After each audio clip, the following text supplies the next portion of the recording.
Next up, the rivalries. This was not a boxing match. This was a political event. Get between the fighters, whose fierce battles wrote boxing history. This match was a match made in heaven. Classic Ringside, the rivalries, coming up now.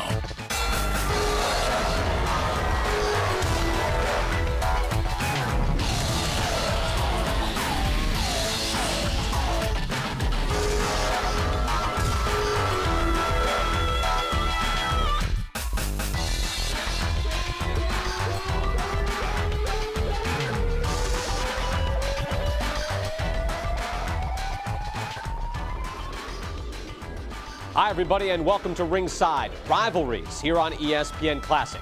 I'm Brian Kenny, coming to you from Gleason's Gym in New York. This is the home away from home to many of the all-time greats. Originally located in the Bronx, Gleason's is now in Brooklyn, which, of course, is the ancestral home to one of sports' greatest rivalries, the Dodgers and the Giants. But no sport has head-to-head or toe-to-toe rivalries like boxing. We'll look back at the sport's greatest matchups. We'll roll out the vintage bounce from the classic library and sprinkle some hidden gems from the archives, plus have commentary throughout this marathon broadcast from our distinguished panel.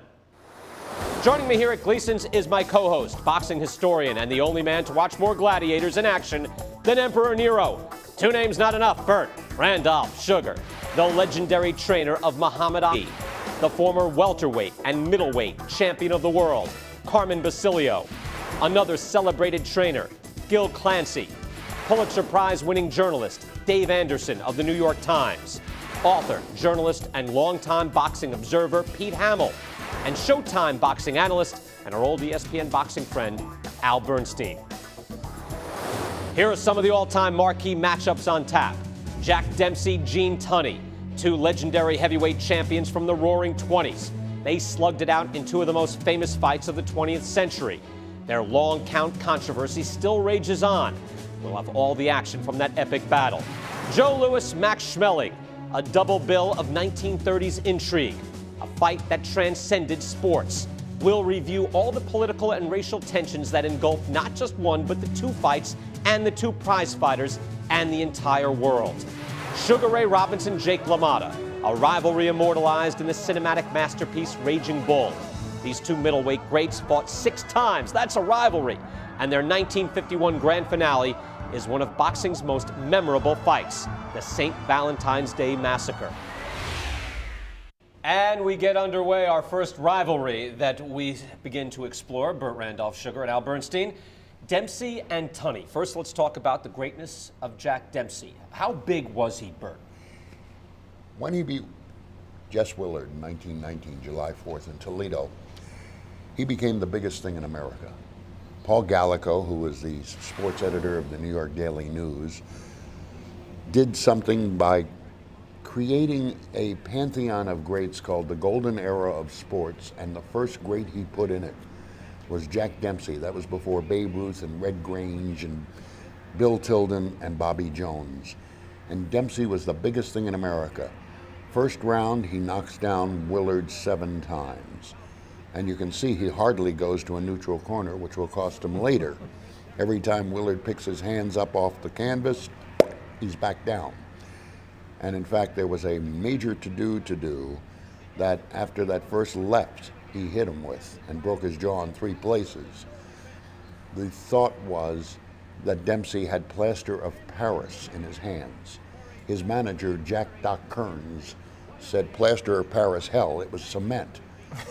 Because Kearns had bet 10-1 on $10,000 that he would knock out Willard in the first round, which was understandable because the 2 fights before this, before the Willard fight, Dempsey had knocked out Fred Fulton and Carl Morris, the number 1 and 2 contenders, in 14 seconds and 18 seconds. I guess, Al, when we're looking at the all-time greats, we have to remember the place and time that Dempsey is coming out of. Absolutely, and you can't take it too literally in terms of how many defenses he had and who he beat and all the rest of it, because, as Bert pointed out, he captured the imagination of America. And the other interesting thing I think about this is it shows where boxing fit into the scheme of things. That Bert rightly says he was as big or bigger than Babe Ruth. Babe Ruth was jealous of him for his popularity. He gave us million gates, 120,000 in a stadium. I mean, just think of that. He was bigger than, and made boxing bigger than baseball, dare I say. And headlines on the front page of the New York Times as if World War had been declared. So where does Gene Tunney come into this? Where he's fighting as a light heavyweight, right? He's got his wars with Greb. He's fighting as a light heavyweight. He had been the AEF, American Expeditionary Force, World War I. I always liked that. I wonder if they labeled World War I, because there was another war coming. We're expecting a few more. Yes, there'll be a few more down the line. 2 and 3. It's an interesting historical question, actually. But he was the AEF champion, came out out of Greenwich Village, New York. He was known as the Fighting Marine. And he was the American heavyweight, light heavyweight champion. He was beaten by Harry Greb so badly that they thought he should quit. He went back in against Greb and beat him 4 times after that. He was a made fighter. Some people are born, some people make themselves. He picked up part of the style of a Tommy Gibbons, part of the style of a Jack Dillon, known as the Giant Killer, part of the style of Benny Leonard, who was a stable partner. And he learned, and he was fast. He could hit. He knocks out Carpentier as a heavyweight. He knocks out a lot of people. But what he was known for is probably the greatest scientific fighter since James J. Corbett.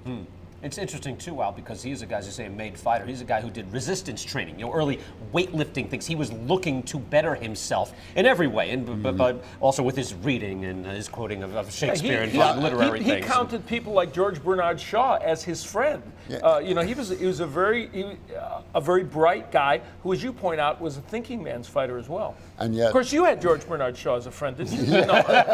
No, Little Willie Shakespeare. Oh, that was it. Okay. Set up this first fight. All right, but here was Will Rogers saying about Gene Tunney, what this country needs in a heavyweight is more sock, not more Shakespeare. But Gene Tunney has always had in his focus one thought. He wants Dempsey because he knows he can beat Dempsey. Dempsey, to him, is a sucker for his right hand, because Dempsey, who had the greatest left in the history of boxing, Jack Doc Kearns taught him to throw the left by tying his right hand behind him in sparring. But he can beat him with his right hand, says Tunney, and he's got him in his crosshairs, and he's been campaigning for a fight. Now Dempsey, after beating Jess Willard and fighting one of the greatest fights of all time against Louis Angel Firpo in Polo Grounds in 1923, defends, and he had just defended in Shelby, Montana, and then he fights Brennan, and then he goes off to Hollywood. Even has a nose job to be in movies, and he marries Estelle Taylor, a movie star. So he's over there. He's not paying any attention. 3 years later. 3 years, yeah. He comes back. Sitting on the title, Al, yes. Yes, put it under his arm, took it to Hollywood. And he now is fighting Tunney. And Tunney, in a Tex Rickard $1 million fight at Philadelphia's Sesquicentennial Stadium, 100,000 people come to it. And Tunney scares the bejabbers out of the promoter, Tex Rickard, by flying to the fight from New York. And it sets up this magnificent $1 million fight, the biggest thing to happen in the heavyweight division ever. All right, let's take a look. Round number 1. Again, Gene Tunney challenging for the heavyweight title against Jack Dempsey in 1926. In round 1,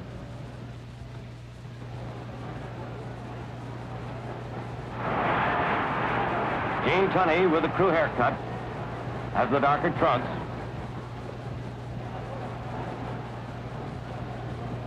It's starting to rain, but the fight is going to continue. 130,000 fans here tonight, the largest gate in the history of American sports.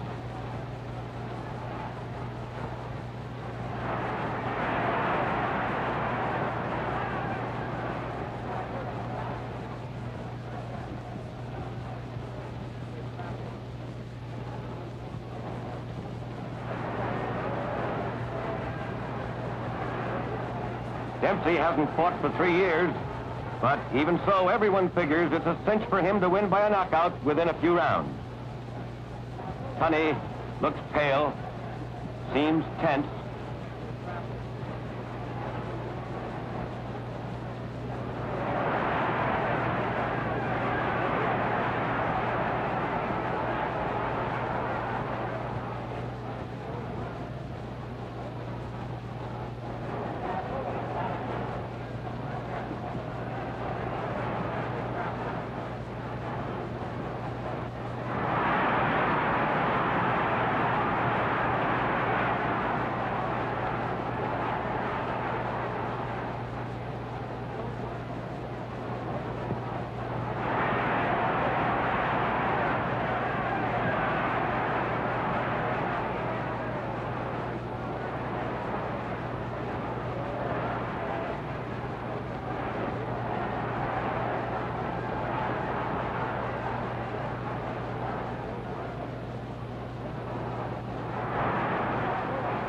Dempsey's best punch is his left hook.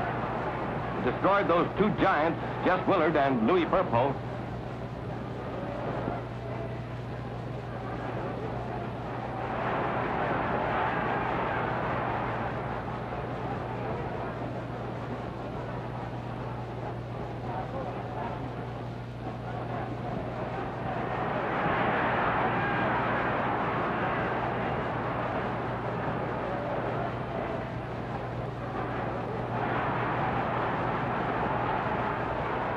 Tunney's got the best 1-2 combination in the business. While he doesn't have Dempsey's power, Gene can hurt you plenty.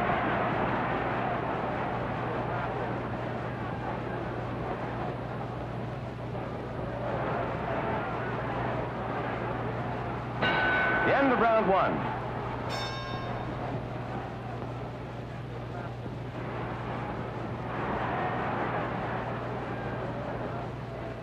Dempsey always moving forward, bobbing, weaving, trying to get one good poke at Tunney.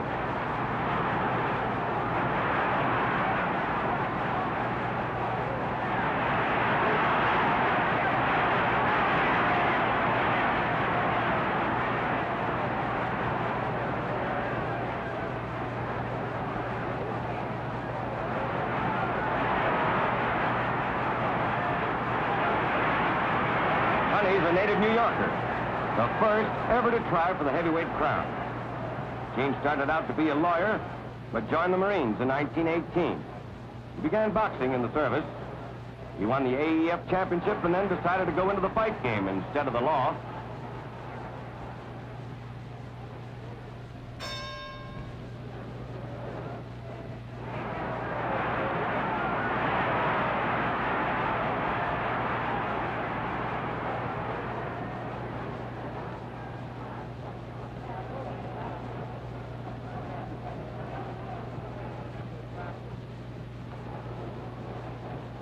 Tunney has lost that tenseness of the early rounds.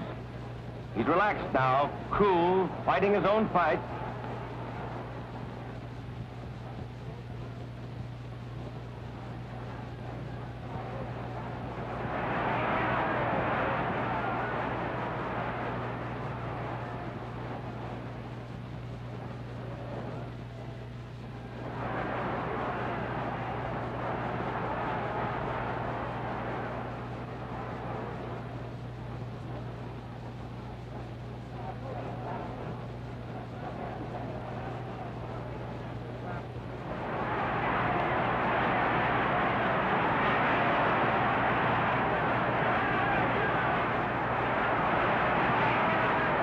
He's taking a pretty good beating up to now.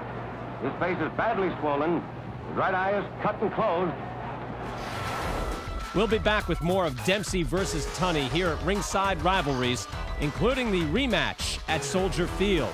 Did the Manassas Mauler get jobbed after dropping the Fighting Marine? Bert Sugar and Al Bernstein share opinions and analysis of the long count.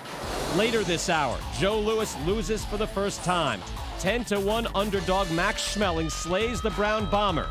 See the stunning 1936 upset at Yankee Stadium and how Louis avenged the loss 2 years later with his glaring first-round knockout of the heavyweight from Germany.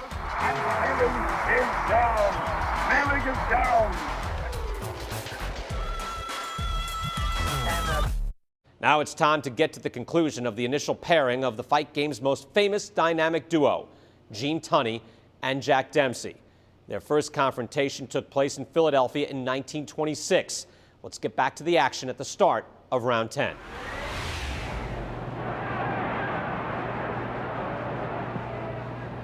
Dempsey in the lighter trunks.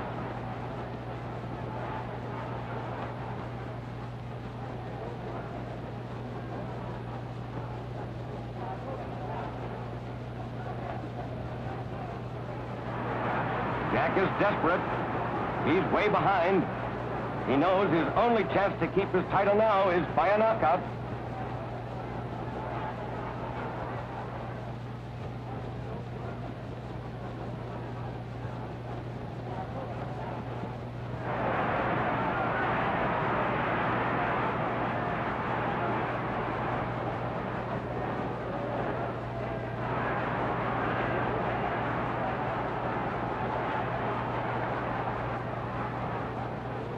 That long 3-year layoff has had its effect on Dempsey.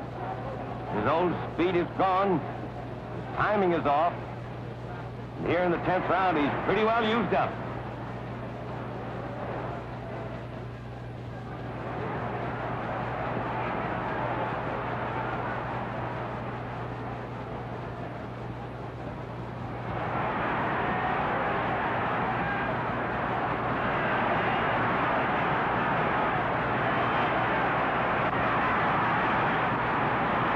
Just a few seconds left, and the rain is coming down in torrents.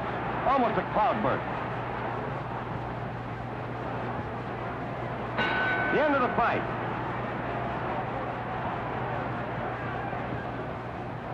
Tunney, the winner by unanimous decision.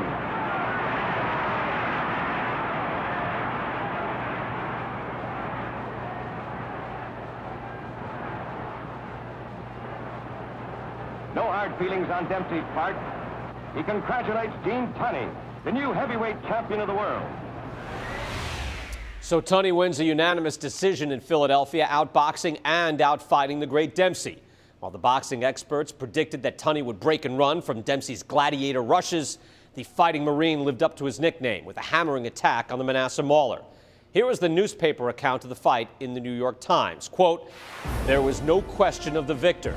At the finish, Dempsey, instead of flashing the fighting fury and tigerish rushes, which was expected from him, proved himself instead a floundering, weakened, almost helpless fighting machine from which the spark has gone." Ouch. The Tunney-Dempsey rematch at Soldier Field, Chicago in 1927 drew over 100,000 fans and set a record by netting $2.65 million at the gate. An estimated 60 million people listened to the fight on the radio, and it was billed as the Battle of the Ages. Dempsey predicted that Tunney wouldn't make it to the 9th round, while the champion boasted he would knock Dempsey out. Along with being one of the most anticipated fights of all time, it was one of the most controversial fights in boxing history. Round 1. Tunney in the white trunks. Weighs 189 pounds tonight. Dempsey, 194.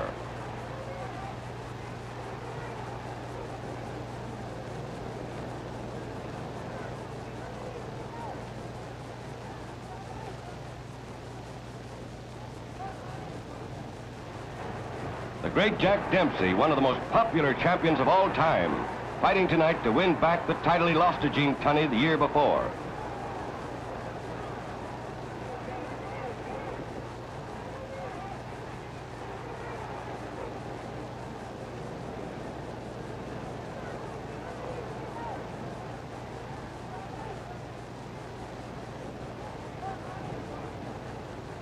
Dempsey's loss to Tunney in their first fight was considered a terrific upset.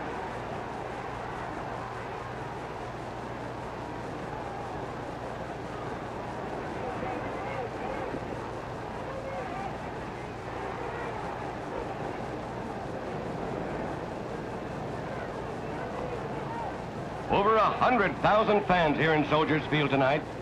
Biggest crowd in all boxing history. $2.5 million gate. All-time record.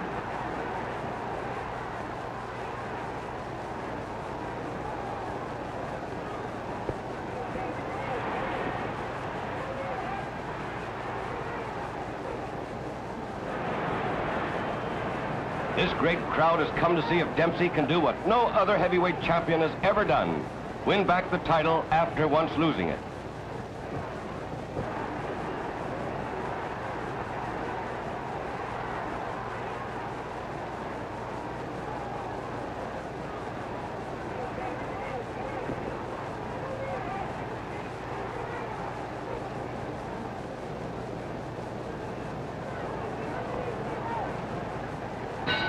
The end of round 1.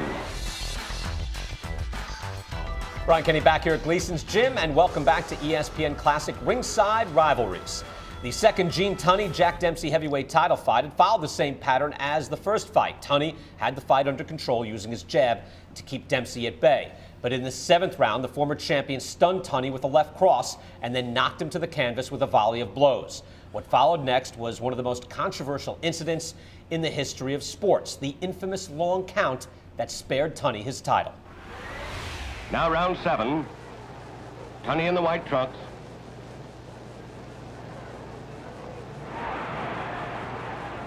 A lot depends on Dempsey's legs tonight. Tunney's much faster than Dempsey.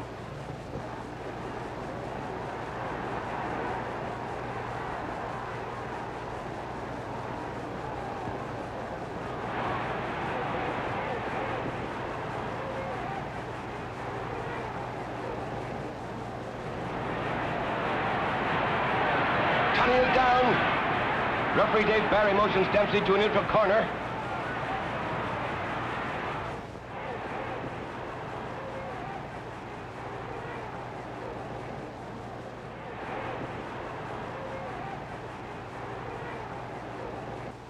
Count is 9, Tunney is up. Tunney trying to stay away from Dempsey, trying to last out the round.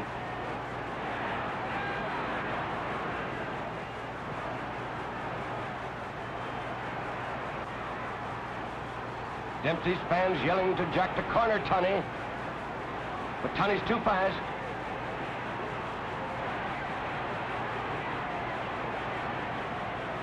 Jack's legs just can't carry him that fast anymore.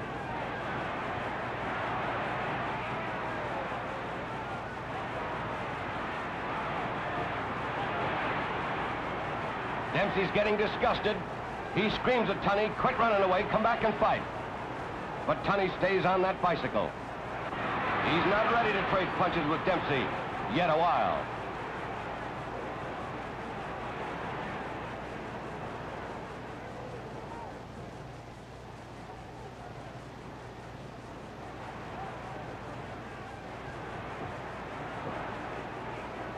Tunney appears to be recovering from that knockdown. He's fast, even though he's been going backwards.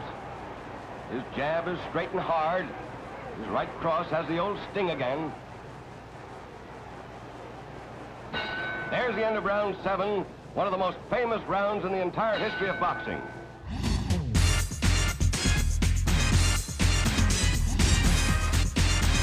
The 7th round, he catches Tunney with a bodacious left hook and follows it up with a 6-punch combination. Tunney is down. Tunney is down. Tunney is dazed, Tunney is down, Tunney is out. And nobody really knew he was badly hurt, but he was badly hurt, and he sat there. Dempsey, his instinct takes over. He refuses to go to a neutral corner. The referee orders him to a neutral corner. Dempsey, as in the old days, standing over Tunney, ready to pounce and destroy him. For the first time in boxing history, there is a clause that says the fighter scoring a knockdown must go to a neutral corner. Ironically, it was insisted upon by Dempsey.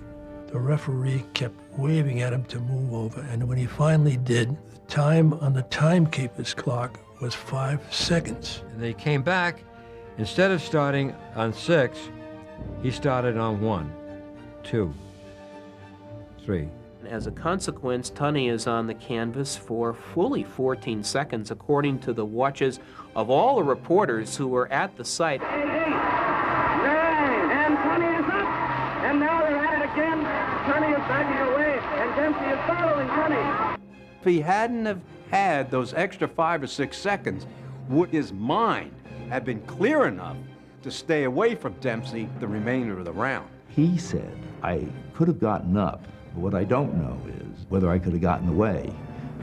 That extra 4 seconds gave him enough time.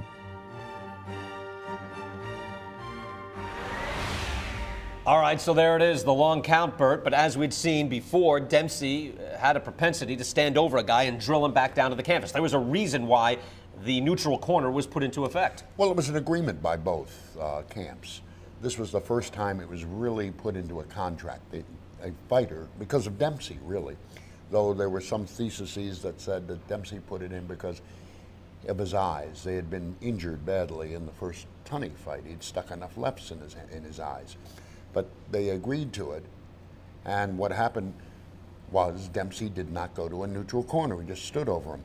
Now, let me just give you a couple quick notes here. Number one of which is after the first fight in which Dempsey in the rain in Philadelphia lost 10 out of 10 rounds. It was a 10-round fight. He wasn't sure he wanted to fight Tunney again. He fought Jack Sharkey. And in that fight, he continues to foul Sharkey because Dempsey would hit you anything, anywhere, anytime. And Sharkey turned to the referee to complain, and a left hook separated him from his senses and his complaints. So they set up the 27 fight a year later in Chicago. 120,000 people come. Now, there were rumors that Al Capone somehow, some way, somewhere has gotten to the referee and bet a lot of money on Dempsey. The afternoon of the fight, a new referee, Dave Berry, is inserted. The man thought to be a, if you will, friend of Al Capone's, is pulled out by the Illinois State Athletic Commission. This is Dave Berry in here, who is moving Dempsey, trying to get him somehow, some way, somewhere to a neutral corner. Dempsey finally figures out. Paul Gallico, sitting in the press section, is watching, and a man behind him, as Tunney finally gets up, taps him on the shoulder and says, I had a stopwatch. I clicked it when he went down. 14.5 seconds. And Gallico looks at the little old man and figures out it's Battling Nelson, the former great lightweight champion, who was keeping count. From that point on, it became known as the long count. 14.5 seconds, and the question still remained, could Tunney have gotten up before 10 if Dempsey had gone to a neutral corner? As you see, he runs around the ring. Well, let's take a look at it right now. We want to look at this, and we're going to have the clock on it. We're going to set that. And, of course, now, Al, we're used to now, in watching all these fights, we're used to a referee might not start a count until he gets the guy to the neutral corner. This is new, though, at this point, and we're going to start the clock. Yeah, and as you can see, a count should have been started at this juncture. And look, it's taken him twice to get Dempsey over to a neutral corner. Dempsey didn't get there, and by now, an extra 4, 5, or 6 seconds. Now, it looks like Tunney maybe could have gotten up a few seconds before this. He's got the count in mind now. And now he's up running because Dempsey is loaded for bear. But Dempsey can't catch Tunney. Tunney practiced running backwards. I mean, before Ali, and who ran backwards, Tunney did it.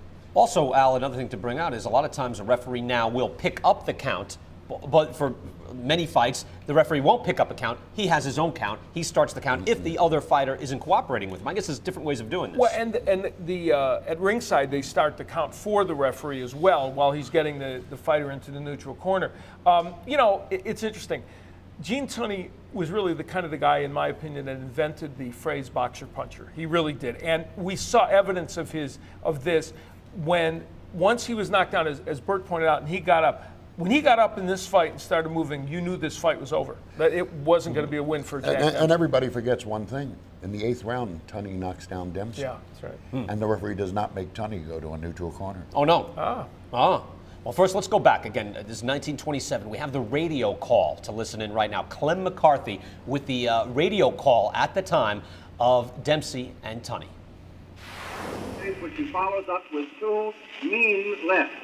And as the left is in Dempsey's face, he lands a right. Then Dempsey comes back, and Tunney is down. Tunney is down from a barrage of left and right to the face. Count is going on. Tunney's down. Dempsey is on the other side. 8, 9, and Tunney is up. And now they're at it again. Tunney is backing away, and Dempsey is following Tunney. Yeah, Clem McCarthy had picked up the count of the referee, of Barry, who his count that Tunney heard. And never mentioned long count. Right. Well, maybe it's hard to, as a broadcaster, Al, it's hard to pick all these things up at the time, and you can miss that sort of thing. We writers can do that. Yeah, because you're doing it the day later. Because, well, you guys went to college, I think. How do you spell that? One man died of a heart attack while this was going on in the stadium. And it became a major cause célèbre.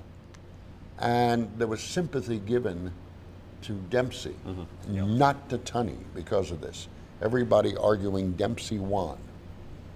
And Dempsey said, I loved it. I made a lot of money out of that long count. Because he had become not so popular a champion. Some people accused him of being a draft dodger. There was a lot of, he was not fighting often. So he became less popular, and so this kind of helped boost his popularity back. Well, back during the WW1, he was pictured pitching hay. Why he was not in the service? He was helping. Yeah. Meanwhile, they'd forgotten to change his patent leather shoes while he was in overalls.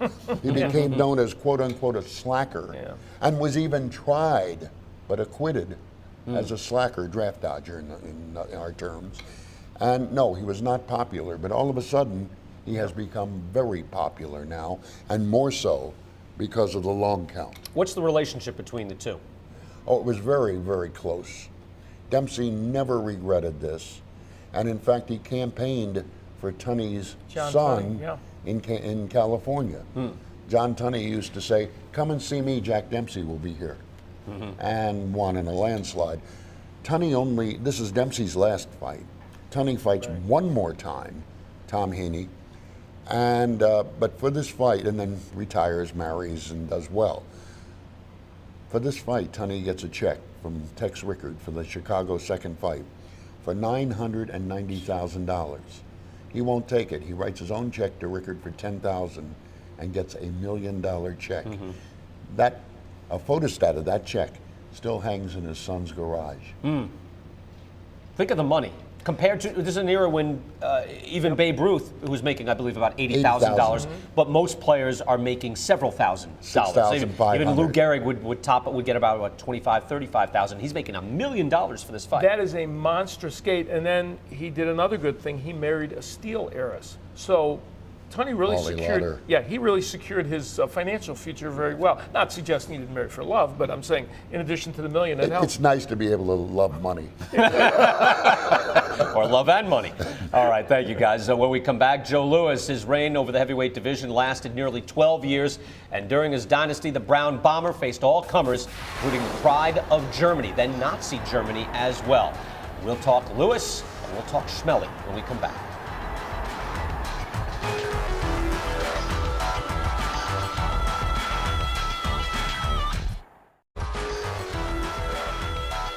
All right, thank you for joining us once again on ESPN Classic's Ringside Rivalries. I'm Brian Kenny here at Gleason's Gym in Brooklyn. And next up, the first fight between Joe Louis and Max Schmeling from Yankee Stadium in 1936. The two-fight series became, of course, much more than a sporting event. Adolf Hitler used the fights as a propaganda tool to promote his repulsive racial policies, and the bouts came to symbolize two countries on the verge of war.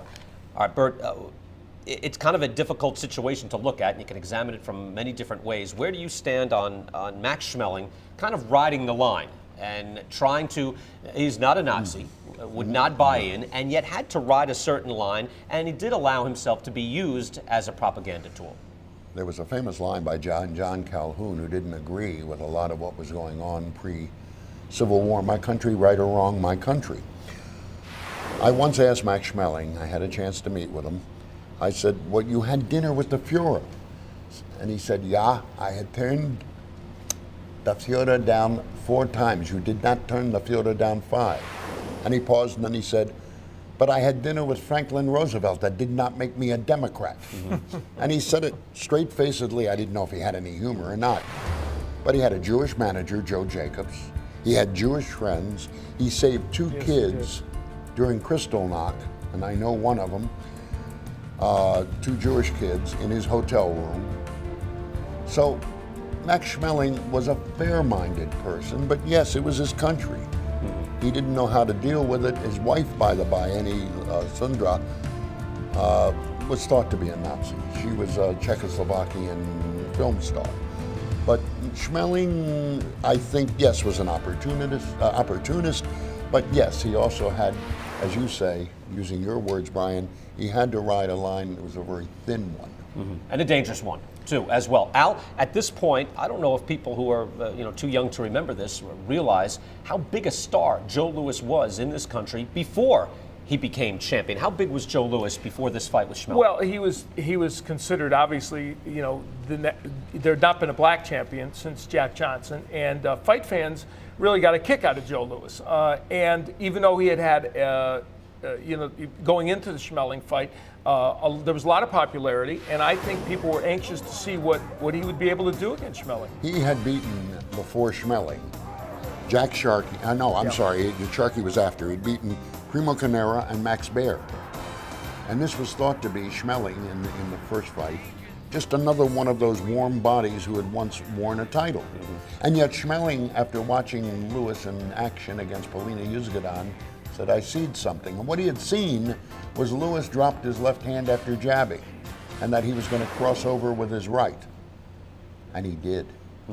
Great footage there, by the way, as we see Joe Louis known to go into, I believe, Pompton Lakes, New Jersey. Yeah, but he where had didn't his train. camp. He didn't train for the first fight. He played golf. That is one thing that he admitted, that he at that point reached a point of overconfidence after unbeaten, starching everybody in the first round. Obviously, going to be the next champion, and he was overconfident going into that fight. And he hadn't trained. Yeah, I think they thought he was going to hit Schmeling with a right hand, and that was going to be the end of it.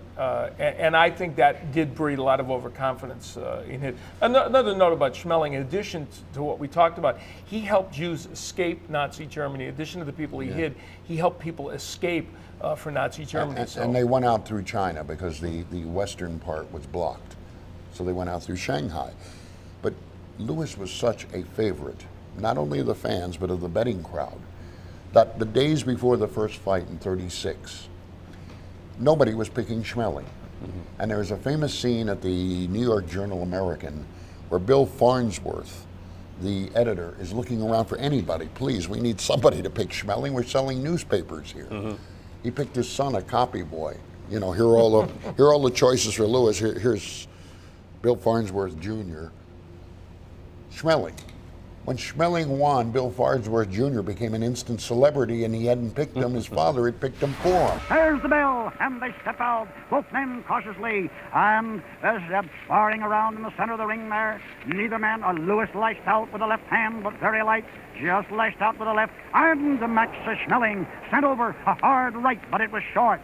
Once more, this sparring in the center of the ring. Schmeling backed up a few feet on him there. Louis was in the center, both men cautious. Neither one has shot but one or two blows apiece so far, and they've gone about 15 seconds. Still there, and Louis led with the left, but was very light. Max Schmeling tried with the left also. No damage done.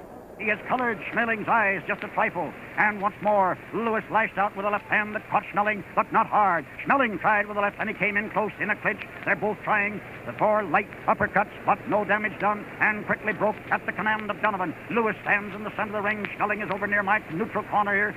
Schmeling tried with the left, and then he came through with a hard right to the body, but Louis tied him up, and they're in the center of the ring once more. Now Schmeling in the center of the ring. Louis over toward his own corner. Louis lashed out with one of those fast lefts, just like it had the speed of a Buick there, but it hasn't yet produced the power. And once more, Schmeling in the center of the ring. Louis lashed out with the left hand, but was short. Schmeling tried with the left, and Schmeling tried with the right, but was short. Louis was back out of the way from it. No ducking. He didn't duck, just stepped back and was about an inch away from the punch. Louis tried with the left hand, but it was short, and Schmeling came in under and tried with the left. There are 2 lefts, but they blocked each other at arm's length. Once more, Louis in the center of the ring, Schmeling over close to the ropes, and they're sparring and weaving both gently. Now Louis with the left, feinting. No, neither man will lead. Louis tried, and then at close quarters, he came in with a hard right to Schmeling's. The back of Schmeling's head was right behind his ears. And there, at the bell, Louis brought up a hard right uppercut. More of the 1936 Joe Louis-Max Schmeling fight ahead. See how the heavyweight from Germany became the first man to floor the bomber. Then the historic rematch. Joe Louis lets his fists do the talking and silences the Nazi propaganda machine. All ahead on Ringside. We return to the 1936 bout against former heavyweight champion Max Schmeling. It's round 4 at Yankee Stadium. Here's Clem McCarthy. Schmeling comes forward, Louis meets him, and there at the bell, Schmeling stepped out slowly to the center of the ring. Louis came just as cautiously, and in the center of the ring, they're both sparring and feinting with left hands, but nothing doing yet for about this first. They've been in there 8 seconds now, and not a blow has been landed. Each man feinting with his left. Louis tried 3 times there with the left to draw Schmeling in, but no chance. Schmeling stepped back. Then Schmeling led with a light left to the face, but no power behind it. And now Louis shot a hard left to Schmeling's jaw, and in return, Schmeling got over a left to Louis's jaw, and then a right to that was intended for the jaw, but missed and slid off his shoulder. Now in the center of the ring, Louis with Schmeling over in the other neutral corner, and Louis let him have a light left hook high on the ribs.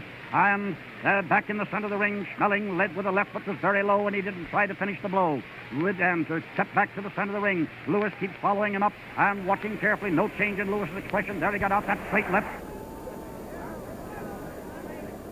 Schmeling backing away cautiously, waiting for some opening that he wants. And Schmeling got over a right hand high on Louis's jaw that made Louis rock his head. Schmeling has sent Louis down. Old Louis is down. He did not wait for the count. He got up on the count of 2. Schmeling came back at him and gave him another right. Schmeling is pouring in now, and Louis for the first time is getting the real test. Schmeling gave him another right to the jaw. Schmeling has put in 4 rights to Lewis's jaw. They're on the other side of the ring, with Schmeling following him as quick as a cat, and all the power of a Buick in those right hands. Schmeling's right hand is going to tell the story of this blow for Schmeling, win or lose. And at the bell, they're still trying to fight. Schmeling resented. Louis trying to come through. For the first time in his career, Joe Louis was on the canvas, courtesy of Max Schmeling's big right hand. He didn't stay there long, bouncing back up immediately. But bedlam had erupted around Yankee Stadium. Suddenly, the crowd and Schmeling sensed an enormous upset was possible. Now, there's the bell. They step out. And Louis is slow to come from his corner. Blackman giving him one last caution. Schmeling shoots a hard, fast right to Lewis's face. Another to Lewis's face. Louis is a dazed, tired, bewildered fighter. And Schmeling is fighting him to the side of the ring. Louis is right above me, and he's a tired-looking fighter. Schmeling has all his well-known stamina. Louis is in the center of the ring, and they exchange left hands. Schmeling is backing toward me. Louis is ready with his left hand, and there they exchange rights and left. But Schmeling covered up with his forearms across his jaw, and Louis side with rights and lefts to the face. And this round, they really broke clean at the bell. In the fight itself, I think it's amazing to look back and see and not be just swayed by what you hear later and what is written, but to watch the domination of Max Schmeling. That it wasn't just one shot that he nailed Louis with. He hit him with that shot and that right hand out repeatedly with that shot and beat him down. It's amazing how much that punch lands when you look at the footage. And he totally controlled the fight. And it speaks to 2 things. It wasn't that he just saw one thing he could do, although that landing that right was a big deal. It also speaks to the fact that Joe Louis was ill-prepared for this fight. There's no question about it. And the Max Schmeling did certainly have ability. Now, he was a little older fighter at this juncture. He wasn't as young when he had some bigger wins. But still, Max Schmeling had a lot of ability. And Max Schmeling would just raise his shoulder to stay off Lewis's right. He was James Tunney before James Tunney. and he kept his right. We haven't heard that before about Max Schmeling, yes. There you go. He kept his right. Schmeling, by the by, was popular for one reason in America. He looked like Jack Dempsey. Though he was the black Hewlin, he looked like Jack Dempsey, so people, in effect, cast him as the natural successor to Dempsey. And he just stayed there and waited. He took everything Louis threw for 3.5 rounds, waiting for that one moment, and it came in the 4th. Right. Max Schmeling, let's hear from the man himself again, an interview with Max Schmeling on what he did see, what he saw in Joe Louis that helped him win that first fight. Joe Louis was fighting Paulino Utskutum. And Paulino never been on the floor. And I was sitting on the ring, very close, and Joe put Paulino down and right on my laps nearly. And it was the first time Paulino got knocked out. And then all the newspapermen came near me. Well, Max, what do you say now? Don't you think this is a Superman? And I said, I like to fight Joe, and I saw some things, and I believe I can beat him on that. What did you see? I won't tell you. I tell you after the fight. Joe hit his left hand, and then he dropped it. And I was a good puncher. I mean a good counter puncher. And I was waiting when I took the left hand from Joe, and then I went right behind him because his hand dropped it. And I hit him every time on the chin, and I hit him a little higher and he got very swollen face. So Max Schmeling knocks out Joe Louis, but later it's Joe Louis who gets the shot at the title and beats James Braddock to win the heavyweight championship in 1937. When we come back, the rematch, Louis and Schmeling.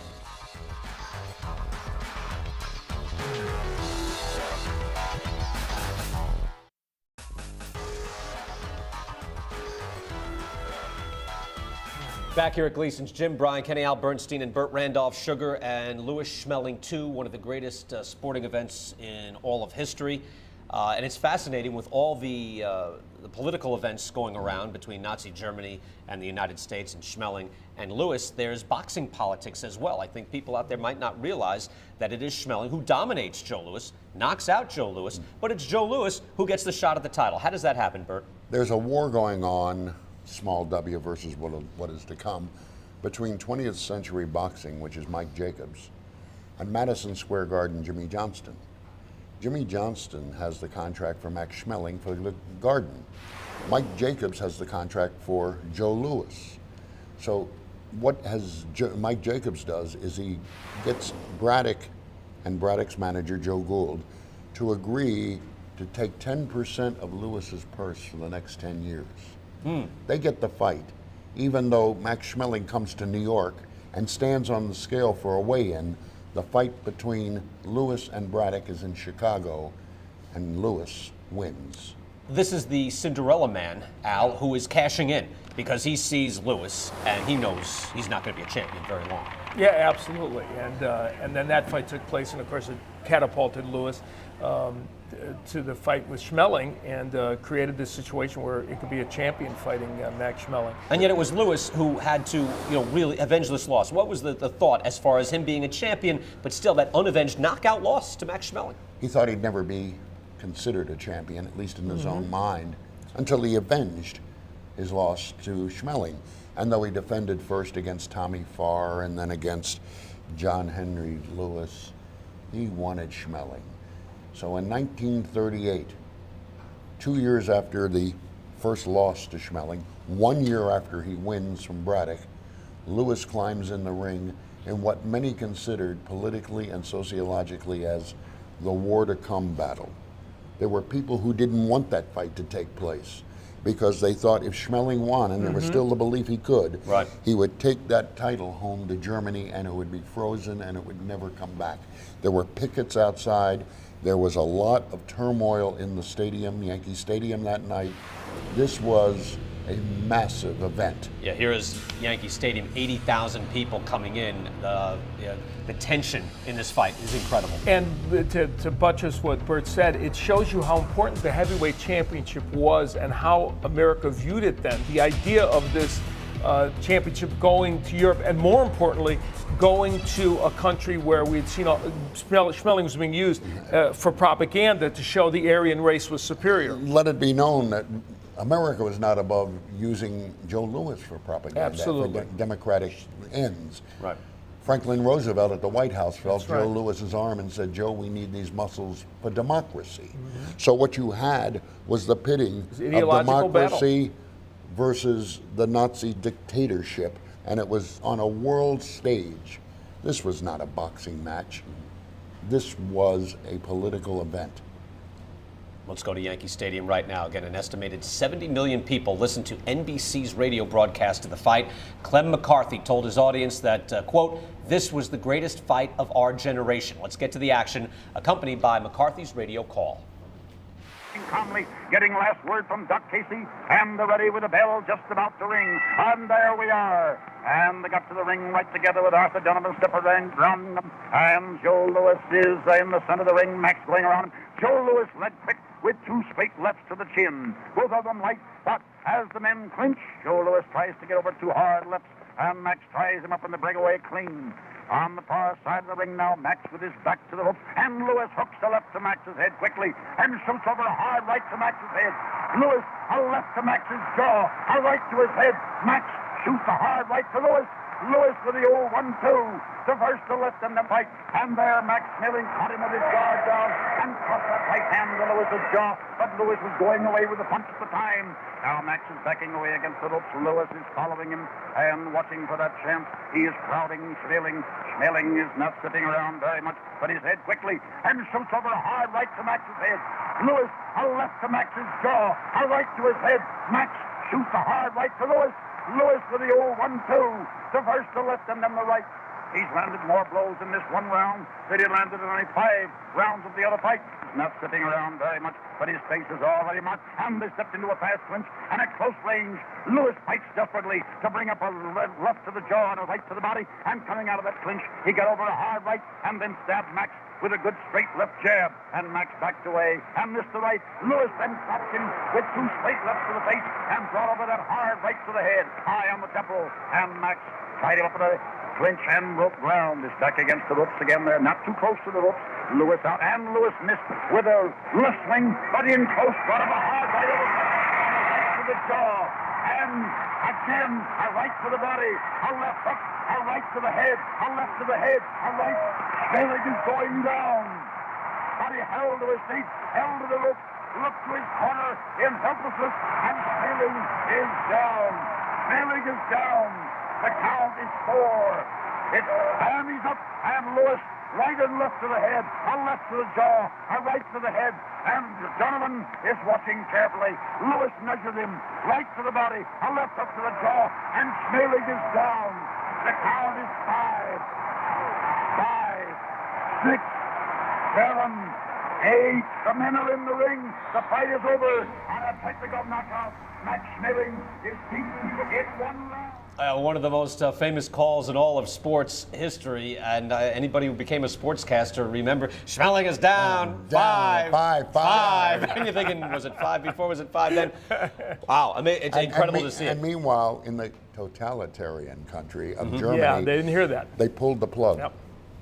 They stayed up till 5 in the morning, and halfway through what was going to be an annihilation, they pulled the plug. Just from what was happening in the ring, why is this fight so different, do you think, Bert? Why is this fight so different from the first one? Well, first of all, Louis was not taking this one for granted. He was not sloughing off, he was training. When Jimmy Cannon went into the dressing room before the fight, he was a dear friend of Joe Louis's, the writer. Jimmy said, how many rounds, Joe asked him, how many rounds you think it'll go, and Jimmy said 5. And Joe Louis's hands were taped, raised 1 thumb. He knew what he was going to do.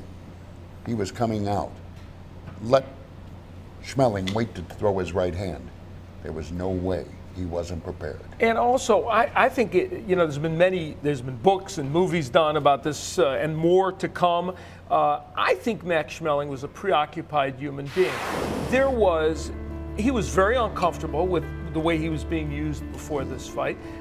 There were other distractions. You mentioned his wife, questions about whether his wife was pushing him in a certain direction. How much pressure was he getting at home from the Nazis? A lot on Max Schmeling's mind as well. You got a telegram before the fight from Hitler.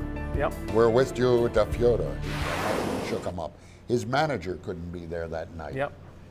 He was barred for another infraction from another fighter. His handlers, Max Marchant and others who wore Nazi uniforms, were basically telling him he was under pressure to win this from the Third Reich.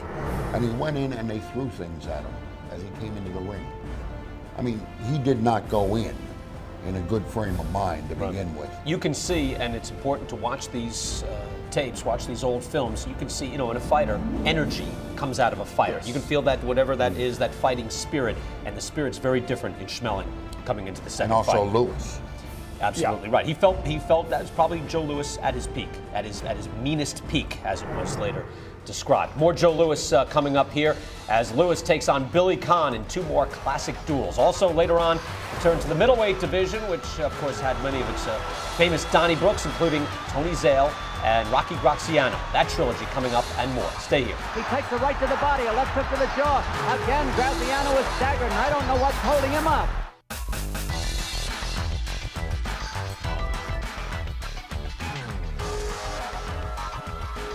And welcome back to Gleason's Gym in Brooklyn. I'm Brian Kenny, and this is Ringside Rivalries. The Joe Louis-Max Schmeling rivalry captured the attention of the world, in large part, of course, because of the political overtones.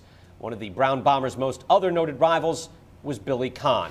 Now, this was a rivalry based purely on events that took place inside the ring. Conn, the Pittsburgh Kid, held the light heavyweight championship from 1939 to 1941. He gave up the belt to move up in weight to challenge Joe Louis, the heavyweight champion of the world. The first fight at the Polo Grounds, June 18th, 1941, witnessed by 54,000 people. Al Bernstein, Conn, at this didn't gain weight. Light heavyweight stayed at about 174 pounds, giving up at least 25 pounds to the champ. Giving away a lot of weight, maybe even more than that, Bert Sugar. They minimized the weights. Lewis was 204, they said 199 just to bring him in under 200. Conn was 169, they announced him at 174. A way for them to show that this fight was for real, but they didn't need to do that, did they? Because this was for real, because Billy Conn, who was, I think if they had a pound-for-pound title back then, he would have been right up near the top 2 or 3. He was a superb boxer, and he used every single skill against Joe Louis, especially over the initial 12 rounds of this fight to build up a huge lead. Also, Billy Conn was fearless. He was fearless. One fight he fought against a fighter named Oscar Rankins with an S. He was knocked down in an early round, second round. When he gets back to the dressing room, he tells his manager, Johnny Ray, "I'm sorry I lost." Ray said, "You won. You knocked him out." He never remembered. He would fight. He was never knocked out going into the Louis fight. He turned heavyweight after winning the light heavyweight title and then relinquished it and came into the heavyweight ranks, knocking out people like Bob Pastor, whom Louis had knocked out. But he wasn't a knockout puncher, really. But he decided, as a heavyweight, I better be. What is it, you know, of course, the story is that he got overconfident. He figured he'd stay in there and finish him off. Is that the way it really happened, Bert? Well, first thing, let me backtrack. He comes right at the end of what is best known as Joe Louis's Bum the Month Club, and Billy Conn was not a bum. You know, so it was a breaking of people who all sounded like their names were Johnny Paycheck, not the country singer, but the fighter. But he, for the first couple of rounds, wasn't in the fight. He slipped, he slid. He actually fell down in his corner. He looked so nervous. Each round, he gained more confidence. By the 7th or 8th round, he is outpointing Louis terribly. Not only is he now outpointing him, he's starting out to slug him. By the 12th round, he is rocking him, even raising his foot up off the ground, and Louis is hurt. And the crowd is going wild. Large contingent from Pittsburgh. Yeah, 6,000 people came from Pittsburgh. Yeah, and he was. I mean, he was a favorite in Pittsburgh, and here they all are. Now come the 13th. His manager's in the corner, Johnny Ray, and the other managers are telling him, take it easy. Billy Conn now thinks he can knock out Louis. Goes right back on the attack. And boom, Louis, someone you don't trade punches with, particularly if you are outweighed so heavily, starts taking it to Conn. And look at this, and Conn is taking the punches. Yeah, which is pretty amazing. And at this point, one of the cards had him even. He was ahead on 2 of the cards, so he wasn't assured of a decision win, but boy, he was on his way to a decision win before this happened. And when he's knocked out for the first time in his career, there are only 2 seconds left in the round. 2 seconds. And afterwards, Jesse Abramson from the Herald Tribune goes into the dressing room and says to Billy Conn, "Billy, why? Why did you do this? You should have, could have, would have won." Billy's answer: "What's the sense of being Irish if you can't be stupid?" That's the way he thought. You know, I'm Billy Conn. I'm not taking offense to that. Yeah, on your behalf, I may be. I I'm didn't not sure. say it, he said it. So, I'm just a messenger. How much did it hit him eventually, the lost opportunity here? Eventually, I read that he had wept after the fight. He did, and during the war, when both he and Louis were in the service, so the title is frozen, they can't fight, though they were scheduled to fight again in '42, but the Secretary of War, Stimson, said you can't. But he said to Louis, Joe, when they met crossing paths in the USO tour, "Joe, why didn't you lend me your crown for 12 months? We could have made a lot of money." And Joe Louis said, "Billy, I lent it to you for 12 rounds and you couldn't keep it." You know, the other thing about this, my wife's from Pittsburgh, a lot of my friends are from Pittsburgh, and a lot of people from that city. And you know, this is talked about by sports fans, even sports fans that are younger than you'd think would be talking about this. This loss by Billy Conn has a very important place in the folklore of sports in Pittsburgh. It was a grave disappointment to that city. And yet it lives on because of how much a man outweighed. This might have been one of the few times that thesis about a good little man and a good big man, that the good big man doesn't always beat the good little man. The rematch then, Bert, 1946. So it takes a while for this to come back because of World War II. What is it like? A lot of people have, in the service, have lost a lot. Louis included, and Conn more so. But Mike Jacobs, head of 20th Century Boxing, puts it on, and it's the first time he charges $100 for a ringside seat. It's that big. First one was at the Polo Grounds. This is Yankee Stadium, even bigger. The war is over. People are in a spending mood, and boxing is still one of the biggest draws. And we go to the rematch, which is nothing like the first fight. Now, it was in the training camp for Joe Louis where he came up with he can run, but he can't hide, right? This is the second fight. Yes, I mean, it was philosophical uttering. Unlike in England, where the WBO heavyweight champion was once Herbie Hyde, and it was said he can Herbie, but he can't hide.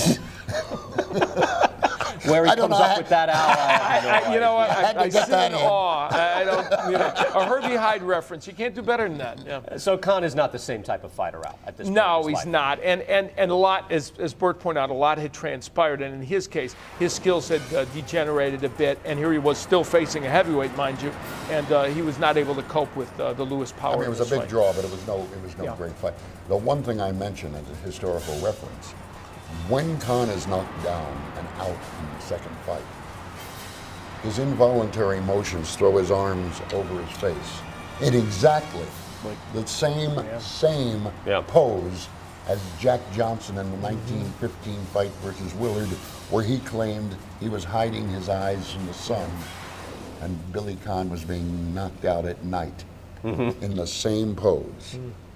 That's intriguing. Yeah, it is. And Or repose. And one accused of throwing the fight, but not in this case, in this knockout. When we come back here, we're going to move down a few divisions, and we're going to turn up the intensity. Tony Zale, Rocky Graziano, the trilogy next up on our card. This is Ringside Rivalries on ESPN Classic.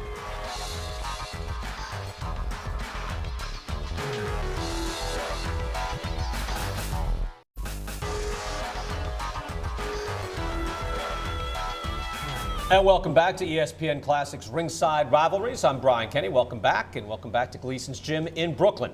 Not far from here, just a mile or so across the East River, is where Rocky Graziano grew up on the tough streets of the East Side. The dead-end kid packed a lot of power, but in Tony Zale, he met his match. The man of steel could absorb blows as well as deliver them.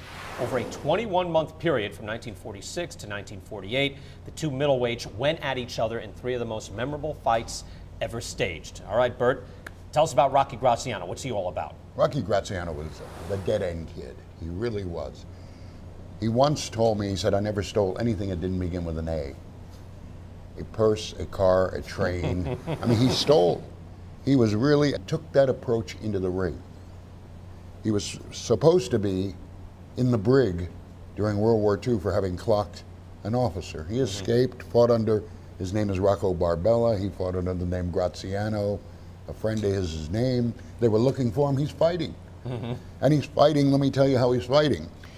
He knocks out Freddie Red Cochran, the welterweight champion, by holding his neck and beating him with the right hand. He knocks out Al Bummy Davis and then hits him when he's on the floor to further knock him out. He knocks out Marty Servo by standing over him when he gets up, just hitting him. Anything and everything this dead-end kid did, and he became a favorite of the crowd. Carmen, was he that dirty, Graziano? Reputation should be the vicious puncher and very, very tough. And he really was a one-handed puncher. Tell us about the first fight then. The first fight was unbelievable because the man of steel, Tony Zale, who'd been in the service for 4 years, and the title was frozen during the duration, is what they said. Lewis's was, the middleweight title, Zale's was. Zale comes out, he's an underdog in the first fight at Yankee Stadium. He knocks down Graziano in the first minute. Graziano promptly bounces up and starts beating everything out of him. By the end of the second round, Zale A is down, has to be dragged to his corner, he's broken, was down for the count of 4 at the bell. In those days, that ended the count. Couldn't come out, but did. And in the third round, he turns it around. Then it's Graziano's turn. They take turns beating each other until the 6th round, when Graziano hits Zale with some murderous punches, and Zale just hits him to the stomach. And Zale had probably the second greatest body attack in the history of boxing behind Billy the Troll. Almost buries his arm up to his elbow. in Graziano's midsection. Graziano sinks to the canvas, can't catch his wind, and is counted out for the first time ever in the 6th round. Jump skip second fight, which now is in Chicago. Reason it's in Chicago, Graziano did not report to the commission a bribe attempt which he turned down, but claimed a bad back to even himself with the mob. Asking an awful lot. And at that point in time. And he's banned in New York, but they take the second fight to Chicago. Exact opposite. Zale is beating Graziano, and by the 6th round, Graziano now drapes Zale over the ropes like wash on a line. He wins. After the fight, he takes the microphone and says, "Ma, your bad boy did it. Somebody up there likes me." Jump skip to the Paul Newman film. Third fight, and that's where we are. We have two of the greatest warriors who have just done damage to each other over 12 rounds, 6 rounds apiece, meeting for the third time, and Zale is trying to come back to become the first man since Stanley Ketchel to regain the middleweight title. Let's pick it up, Bert. Well done. Rubber match of this trilogy taking place June 10th, 1948, Newark, New Jersey. This is the only fight of the 3 that was filmed, and the savagery of the rivalry is now on full display. Raw, primitive combat. Both men trained hard, of course, for this fight. It's unlikely either one had the remotest chance of going the full 15 rounds, but they went at it to see who would last. Zale, Graziano, 3. And here we are in the rubber match.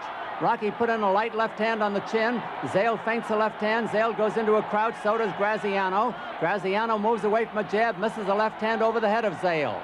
Zale is short with a pecking left hand. He drives Rocky to the ropes, driving a left hand to the body, a right to the jaw, a left and a right to the head, another sharp right to the jaw by Zale. Graziano goes in and holds on for a moment, holding Zale against the ropes. And the referee, Paul Cavalier, gets them apart. It's round 1 for the middleweight championship of the world. Graziano standing up now, straight, bobs and weaves a little bit, goes in, takes a grazing left hand to the jaw thrown by Zale. Zale moving in on him, wraps his left hand around the head, no damage there. And again, they go in and hold on and are tied up. At long range again, Zale feints the left hand, comes in with a hard left hook to the jaw, and Rocky Graziano is down. It's a flash knockdown. He's right up without a count. Rocky seems to be all right as they go back into action. They exchange light left hands to the head. Graziano drives the right to the body, is countered with a right to the body by Tony Zale, the man of steel from Gary, Indiana. Zale drives the right hand to the back. Graziano takes a light left hook on the jaw, 2 jabs on the mouth thrown by Tony Zale. Rocky is wild with a right hand over the head. Zale comes in driving a right to the midsection, misses a right hand over the head of Graziano. Referee Paul Cavalier goes over and now is getting them out of a clinch. At long range again here in round 1. Graziano misses a left over the head, is countered by a left hook on the head by Zale. Zale biding his time, shoots out a jab that's short, a sharp jab on the mouth by Zale, a short right hand to the body, and again they go into close quarters and tie each other up. Parted by the referee, they go back into action. Zale cautiously drives a right to the body, a left hook to the jaw, another left to the head, a right hand to the body by Tony Zale, and Rocky Graziano makes no return. He was down earlier in the round. Graziano takes a light left hook on the jaw, goes in, and they tie each other up in another clinch. The referee having a bit of trouble getting them apart this time. Now at long range again. Graziano shoots out a jab that's short, so does Zale, that's also short. Zale drives a left hook to the head, a connecting left by Tony Zale. He gets under a left by Rocky Graziano, who seems to be off his game at the moment. Graziano feints the left hand, drives a left hook to the jaw of Zale. Zale shoots out a left that's short, takes the left hook on the mouth, drives Graziano back with a left hook on the jaw. Graziano biding his time now, feints the left hand, takes the right to the body, a left hand to the head, and then puts his own left hook to the jaw of Zale as they go in close again. At long range, Graziano out of a crouch misses a sweeping right uppercut, then misses a left hand. He's short with the left. Zale puts a light left on the jaw, a hard jab on the mouth by Tony Zale, a right that goes to the back, a left hook that hurts Graziano, a right hand to the body, another left hook to the jaw, and Graziano is hurt again and against the ropes. He takes the left and the right to the head, and the bell rings and nobody hears it. More of Tony Zale versus Rocky Graziano here on Ringside Rivalries. Relive this bloody trilogy with bonus archives and analysis from Gleason's Gym. Then it's a battle of Hall of Fame featherweights. Willie Pep against Sandy Sadler. Find out why Sadler gave the Will of the Wisp more trouble than anyone else in his 26-year career. Later, it's Jake LaMotta versus Sugar Ray Robinson. The pair fight 6 times, including the grand finale, the 1951 St. Valentine's Day Massacre. Scenes later immortalized in Martin Scorsese's Raging Bull.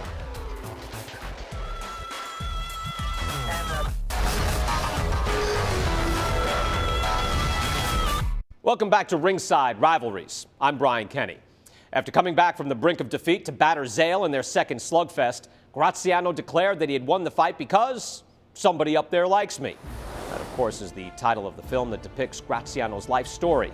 Released in 1956, the film launched the movie career of Paul Newman, who starred as Graziano and also featured Tony Zale in a cameo role as himself. But did you know that another Hollywood legend appeared in the movie as well? Steve McQueen plays one of the young punks from Rocky's neighborhood. It was only his second movie appearance, and he didn't receive a screen credit. Speaking of credit, it's payback time for Tony Zale against his arch rival. Let's get back to their grand finale from 1948 and the bell for round 2. Round 2 for the middleweight championship of the world. Rocky in the dark trunks, Zale in the purple trunks. The referee is Paul Cavalier. Rocky was down in the first round. Let's see how he does now. He's defending his title. Rocky comes in with a wild left that barely reaches the jaw of Tony Zale. Zale calmly drives the right hand to the head. Zale feints the left hand. Rocky coming in on him out of a half crouch, sticks out a left that's short of the mark. Graziano drives the left hand to the jaw. It gets in there. Zale goes into a crouch, gets away from the left. His own left is short. Graziano drives to the right to the body.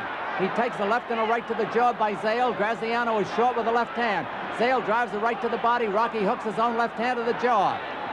A light jab on the nose by Tony Zale.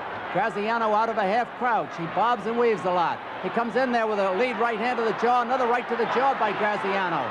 Zale sticks out a left that's short. Another jab by Zale is short of the mark. Graziano sticks out a left hand. It also is short. Graziano out of a half crouch, gets away from a pecking left, takes a left hook on the jaw by Zale. Graziano feinting the left hand, sticks out a left that's short. Another is short of the mark. Zale backing away, puts a light jab on the chin, takes a hard left jab to the jaw thrown by Graziano. Graziano takes a light jab on the nose. Zale biding his time, backs away, takes a grazing right to the chin, counters with a left that's blocked, and Graziano hooks a left hand to the jaw that may have hurt Zale. Graziano out of a half crouch takes a hard jab on the chin. Zale feigning the left hand, pecks away with that left jab again, ducks the right, fired at his head. Graziano out of a half crouch gets away from 3 left leads by Tony Zale. Graziano ducks another left hand, sticks out a left that's short, hooks the left hand to the jaw of Zale. Zale feints the left hand, gets away from a light left thrown at his body by Graziano. Graziano a hard jab on the chin, drives Zale back a little bit. Graziano is the aggressor here in round 2. After being hurt in round 1, he takes a left and a right to the jaw. Graziano comes back with a short right to the jaw. That was a very hard punch. Zale comes in with a sizzling right to the jaw, a right to the body, a left hook to the head by Zale, and Graziano drives him back with 2 right hands to the head, and Zale goes in and holds on for a moment. The referee is Paul Cavalier as Zale drives a right to the body, a right to the jaw, putting Graziano on the ropes again. Graziano comes off the ropes, runs into a right to the body, and then gets away from a right. Graziano feints the left, hooks the left to the jaw, takes a jab on the mouth by Zale. Graziano's left goes to the head, a right, another left, and another right to the jaw by Graziano in his best rally of the fight so far. He puts another left hook to the jaw. He's evening things up here in round 2. A right to the jaw by Graziano, and then he misses a right and a left. Scores with another right to the jaw of Zale. Zale dances up and down, takes a right to the body. His left hand of the body is blocked by Graziano. And again, the referee gets them apart. It's round 2. Zale biding his time, comes in with a hard left hook to the jaw of Graziano at the bell. This is Ringside from Gleason's Gym, a marathon of bitter rivalries in boxing. Here's a preview of upcoming fights. Sandy Sadler versus Willie Pep. 4 times these featherweights waged a war of attrition in bouts that resembled street fights. Then it's Sugar Ray against the Raging Bull, Jake LaMotta. It's the St. Valentine's Day Massacre, 13 rounds of blazing non-stop action for the world middleweight crown. They fought 54 rounds over a 3-year span. Jersey Joe Walcott and Ezzard Charles, always putting on a show going toe-to-toe. July 18th, 1951, did Jersey Joe throw a sucker punch to KO the Cobra? Oh, a terrific left hook to the jaw, and Charles is down. The champion is down flat on his face. That was a perfectly timed punch. Now it's back to the final chapter in the Zale Graziano trilogy. Round 3 from Newark for the middleweight title. Graziano, a hard right hand to the body of Zale. Zale biding his time again, gets away from the right, drives a right to the body, a hard left hook to the jaw that may have hurt Graziano. Graziano is driven back and he's wobbly from the left hook to the jaw, and Zale is on him with a flurry of punches. Another left hook to the jaw, and Graziano almost goes down but doesn't. He takes a right to the body, a left hook to the jaw. Again, Graziano is staggered, and I don't know what's holding him up. He takes the right hand to the body. Zale drives the right hand that grazes the chin. Graziano comes back, fights gamely, but goes down from 2 left hooks on the jaw. And he's taking the count from referee Paul Cavalier. Graziano just up at the count of 8. He is a very wobbly young man. Zale coming after him again, trying for a knockout. Drives a right to the body, a right and a left to the jaw. A left hook to the jaw, right uppercut on the mouth by Zale. A left hook to the jaw, and Graziano gamely fights back with the left hand to the chin. A right to the body, a left hook to the jaw by Zale again. And Graziano is prone on the canvas. And the count is 5, 6, 7, 8. He's not going to make it. 9, 10. He is knocked out, and Tony Zale has regained the middleweight championship of the world. The first middleweight to do that since Stanley Ketchel. Graziano was down on the floor for 30 seconds after getting knocked out, and Zale's knockout win gave him the rubber match in their trilogy and a historic milestone, as he became the first middleweight champion to regain the crown since Stanley Ketchel did it in 1908. Sports Century with more now on the Zale Graziano rivalry. The middleweight champion of the world, Rocky Graziano. We couldn't believe he came in the ring. He was very stiff and he wasn't animated. He wasn't warming up. He just standing there. He just had no fire. And again, they go in and hold on and are tied up. At long range again. Zale feints the left hand, comes in with a hard left hook to the jaw, and Rocky Graziano is down. It's a flash knockdown. He's right up without a count. Rocky said to me that he never remembered anything beyond the first round. Zale biding his time again, gets away from the right, drives a right to the body, a hard left hook to the jaw that may have hurt Graziano. Graziano is driven back and he's wobbly from the left hook to the jaw, and Zale is on him with a flurry of punches. Another left hook to the jaw, and Graziano almost goes down but doesn't. Zale came out the 3rd round, bam, left hooks, whoa. We got scared. Rocky looked like he was hurt bad. Again, Graziano is staggered, and I don't know what's holding him up. He took such a beating and went down 3 times. Zale is short with a pecking left hand. He drives Rocky to the ropes, driving a left hand to the body, a right to the jaw. Graziano comes back, fights gamely, but goes down from 2 left hooks on the jaw. He just climbed up on the ropes, the 1st strand, the 2nd strand, the 3rd strand, and he went back into the ropes. It was terrible to let it go on, and Tony Zale, just knocked him out. He was just like a dead man. A left hook to the jaw by Zale again, and Graziano is prone on the canvas. And the count is 5, 6, 7, 8. He's not going to make it. 9, 10. He is knocked out, and Tony Zale has regained the middleweight championship of the world. He and Zale fought a total of 15 rounds in 3 contests. The most exciting 15 rounds in the middleweight division of the century. Next up, Bert Sugar gives a history lesson on the Cold War between Willie Pep and Sandy Sadler. Featherweight fights filled with controversy and discontent. Very shortly comes the announcement ending one of the roughest, the weirdest, and certainly the most controversial fight in ring history. Then it's Sugar Ray Robinson and Jake LaMotta in the St. Valentine's Day Massacre. Bonus coverage includes radio call audio from legendary announcer Russ Hodges. And Robinson hits him with a powerful right hand, a left uppercut, a right cross, and LaMotta holds on and they're going to stop it. Ray Robinson is the new champion of the world.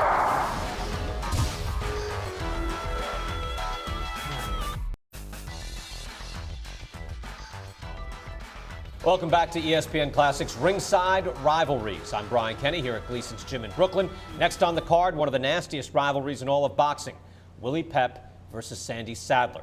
These 2 gladiators who truly despised one another inside and outside the ring.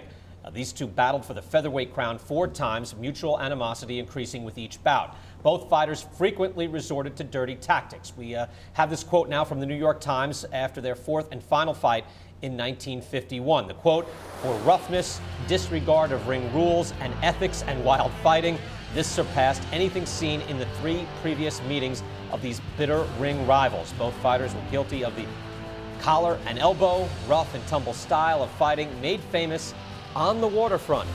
Bert Sugar, was it that bad? They did everything. They didn't break the rules. They bent them so much so you didn't recognize the rules. Willie Pep was magnificent, by the by, a great featherweight champion. If Ray Robinson had a run of undefeated, with only, not undefeated, but with only 1 loss, 132 fights, Willie Pep has similar, if not greater run of unbeaten streak. Except one thing, Willie as the featherweight champion was in a plane crash in 1947 where it was feared he would never walk again. 6 months later, he's back as the featherweight champion fighting and again winning. Now comes his next challenge in 48, a man named Sandy Sadler. Well, to understand Sandy Sadler, you must understand that he's fighting in the 126-pound featherweight division. He's 5'9½", 5'10". He's thin enough that he looks like he could work in an olive factory dragging the pimento through. He is so tall. Here's Willie, here's Sandy Sadler. Sandy Sadler knocks him out in the 4th round. A bodacious right hand, and Sandy Sadler has, I think, the 3rd most knockouts in boxing history. They now fight again the next year, in 1949. And again, Sadler is heavily favored. Well, Willie is determined to win. Now, this is probably one of the, and they called him the Will-o'-the-Wisp for a good reason. He'd be here, there, everywhere. It was like a moonbeam. In this fight, he's got to take on Sadler, and Sadler's style again and height are bewildering as they push, shove, elbow, kick. And one time, Sadler has got Pep on the ropes, about ready to deliver a punch. Pep falls to his knees, climbs through Sadler's legs, and hits him from behind. I mean, they did everything, and Willie was that quick. But still, he was having a lot of trouble with Sadler, and he told me, he said, until he stepped on his toes once. And Sadler said, ouch. He said, I stepped on his toes all night. To get something on him. He won the 2nd fight, one of the greatest exhibits I have ever seen. 3rd fight, 4th fight, and the one you referenced, they were brawls. Sadler hurt his arm, hurt Pep's arm in the 3rd, he retired, and he hurt it again in the 4th. And he retired again, but in that 4th fight, they're entwined in a clinch on the ropes, and the referee tries to break it up. Ray Miller, they just push him down. Yeah, the hell with this. They just, both of them, shove them down to get at each other. No, as you say, this was a rivalry that was really emphasized by dislike from each for the other. Carmen, you were friends with Willie Pep. What type of man was Willie Pep? I was friends with Willie. What type of man was he? I thought he was a great fighter. Very clever, very tricky. Do you know once? Pretty fair puncher, too. You know, I think half those guys just collapsed out of exhaustion trying to catch him. Run him out of gas. Yeah. That's right. There was one moment in one fight, Jackie Graves, 1943. He told people, Jackie Graves was a hell of a left-handed puncher. He told people in the press before the fight, watch me in the 3rd round. I won't land a punch, I'll win the round. He fainted, he moved, he spun him. That's the famous round. Yeah. Guess what? He won the round on all cards. Yep. That's how good Willie Pep was. Best he was defensive great. fighter. Yeah. He was great. Very clever, very quick. I have him as the 3rd greatest fighter in the history of boxing. Best defensive fighter? Easily, but who knows defense if you can't hit him? Right. I mean, as opposed to, with all deference to the gentleman on my left, when he was fighting Fulmer, if they were lawyers, they could have said the defense rests. With Willie, it was always an action. All right, guys, thank you so much. Next up, we'll switch to a quartet of bitter battles between despised rivals, even in their long ring saga. Sugar Ray Robinson and Jake LaMotta. They squared off 6 times in 8 years, a 6-pack of action for the ages. It's coming up here on Ringside Rivalries on ESPN Classic.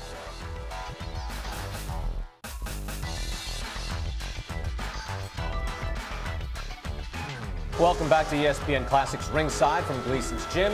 Sugar Ray Robinson and Jake LaMotta fought 6 times. LaMotta handed Robinson his first career loss in 1943. But the best remembered fight from their series of legendary slugfests is the last one, the St. Valentine's Day Massacre. LaMotta, the Raging Bull himself, trained for the fight at Gleason's. So let's drop in to Bobby Gleason's gym in the Bronx, where LaMotta usually trains whenever a tough assignment awaits him. Leading his handlers up the stairs, the middleweight champion LaMotta dethroned the stout-hearted French Moroccan Marcel Sedan in 1949 and has since successfully defended his title in 3 engagements. The bell rings. Jake stops whatever he's doing. Consequently, the exact amount of time is spent on each phase of training. His beautiful blonde wife is a familiar sight wherever LaMotta trains. LaMotta, in the black trunks, is an aggressive, free-swinging fighter. He has power in either hand, and he excels in bull-like, brutal body attacks. Jake can also take a terrific battering without showing any ill effects.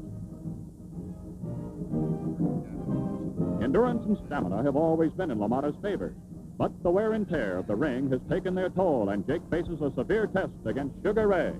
Robinson and LaMotta have fought 5 times, with Sugar Ray emerging victorious on 4 occasions.